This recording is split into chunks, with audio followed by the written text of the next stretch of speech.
It's progressive, Sure, but it's yeah. getting the point across. Like, you got there. It's boundary pushing. Yeah. For sure. Yeah. The envelope pushed. The envelope, consider it pushed.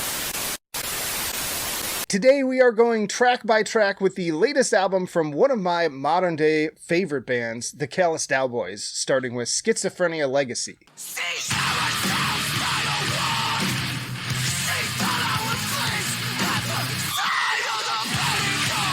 Starting first with a spoken word intro, we get into the first proper song, and continuing the legacy of their previous albums, this is a wild one. Full tilt mathcore energy, but then already taking our first left turn into more emo territory that on this record especially reminds me of moments on the number 12 Looks Like You's Worse Than Alone.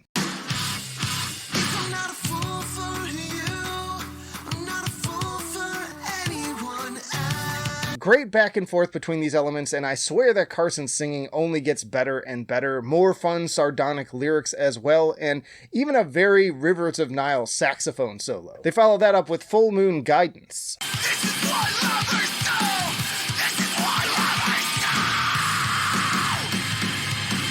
More heavy vibes going into this one, but this time giving me more of a Glassjaw energy before once more giving way to the Dillinger Escape Plan. Some serious hooks and harmonics on this one.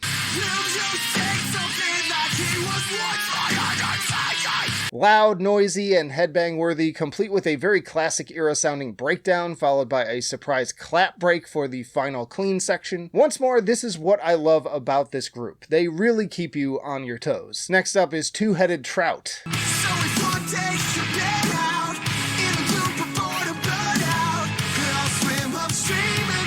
Our first big single, and speaking of hooks, this track is infectious as hell all around, from the guitars and that little warbly effect and violin to the insane chorus vocal line. I can't get enough of this one. Like, they have made plenty of catchy tracks before, but I feel like they only get better and better at writing songs that are absolutely radio ready without ever losing themselves in the process. And we're rarely far from another super heavy part.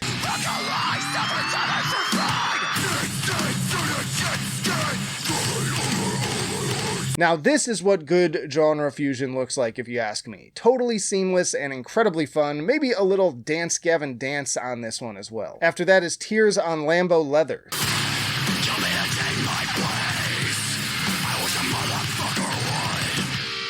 Rager here featuring Orthodoxin with some more crazy, noisy mathcore riffing. Arguably one of, if not the heaviest track on the album. I feel like if they play this one live, the audience might just completely tear the venue apart. But then even this one has a surprise softer twist in the final third. Speaking of which, we have Lemon.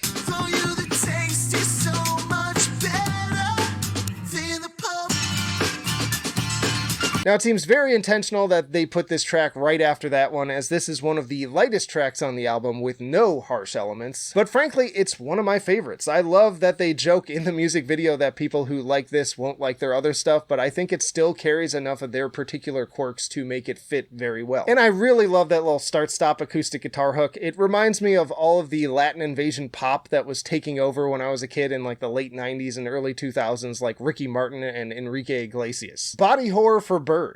This was supposed to be different. I had a million dreams. I had 1,000 reasons. An even softer track here, easily the chillest thing they've probably done to date, opening with some straight up smooth jazz and drifting along with some kind of Deftone sounding guitars. Some really great additional vocals here from Ryan Hunter of First Vows and formerly post-hardcore group Envy on the Coast. Far from the most thrilling thing here, but it makes for the perfect halfway break in the runtime and some, again, really strong vocal performances here. Then there's the Demon of Unreality limping like a dog. Why all the contractors? Why say what's left to sell? Big bucks for the sharper predator. Returning to the harsh madness here with the second slice of bread to this mathcore sandwich, as it were, and this time going for what feels like a frontierer direction at times with the crazy laser beam sounds. But this is another one that contrasts the chaos with a very catchy alternative chorus.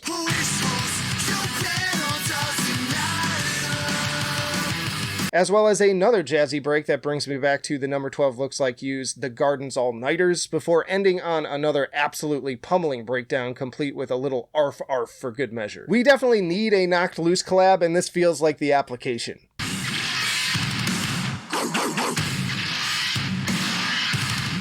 After that is Douchebag Safari. When I thought you were gone, I couldn't One of my favorite deeper cuts here, as well as maybe my favorite song title on the album. This is a very interesting one and unique within their already diverse discography, opening with some kind of Peruvian flute sounding synths and off-kilter vibe. But then that weird grindy scraping sound kicks in and things go absolutely nuts. It's hard to tell on this one what is guitar, what is synth, and what is just a crazy effect on Amber Christman's electric violin. I have definitely been surprised at some of the noises that she gets out of that thing. Then there's Idiot Temptation Force.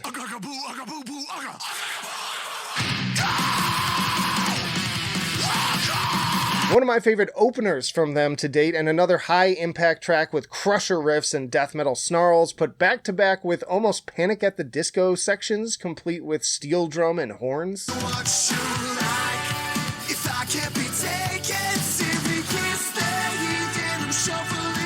I have yet to hear Sleep Token put together anything close to that interesting, and again, they make it work. It's so seamless. The transitions, it seems like it should be absolute chaos, but I don't think it is. Another single here, and Distracted by Mona Lisa.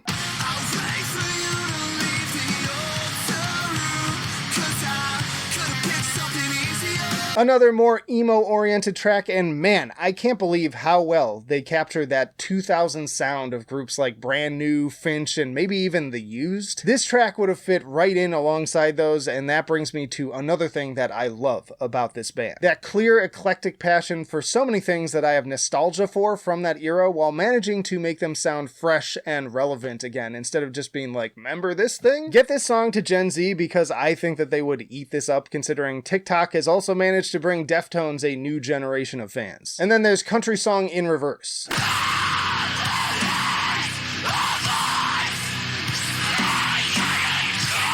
After one more interlude section, we get this final 12+ minute track, though to be fair, it's set up kind of like an old CD bonus track where there is quite a bit of lead up to get to it. Very dynamic track too, with lots of ups and downs, and a final feature from Low Before the Breeze, who are also dropping another great album this very week. Pretty interesting use of auto-tune alongside some scrams energy, which is a term that I'm frankly never quite sure that I'm using properly, but you can let me know down in the comments. And by the way, also, if you're enjoying the video, hit the like button and just comment your thoughts on this band and these songs in general. But yeah, anyways, big brass section conclusion on this one too, making for quite the final impression. Another spectacular album from a band that I could tell had so much potential from my first listen of their debut Die on Mars, but only continues to grow more impressive with each subsequent release. I only hope that they can get at least as big as the Dillinger Escape Plan, because they deserve it even more if you ask me. With the right push, I do think that there is room from them to become more of a household name, and if they never do, that would be an absolute tragedy. Moving to my 3 rating scales, I give them an A for enjoyability, absolute blast of an album that always keeps me, again, on my toes, and more often than not puts a smile on my face. I give them an A for musicianship. From the technical moments to the more pop-focused ones, the album is written with so much skill and experience of people twice the members' ages, and the performances are frequently jaw-dropping. And I give them a B+ for innovation, highly original. The components are familiar,